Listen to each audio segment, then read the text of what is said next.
Итак, добрый день, зрители моего канала.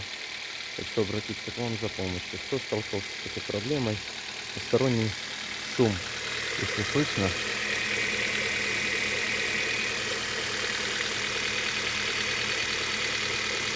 Такое чувство, что шумит какой-то из роликов. Хотя я недавно ролики все менял. Натяжной ролик, замена была, прокачивающий ролик, замена была, помпу менял. Вот. И почему-то идет вибрация двигателя на видео.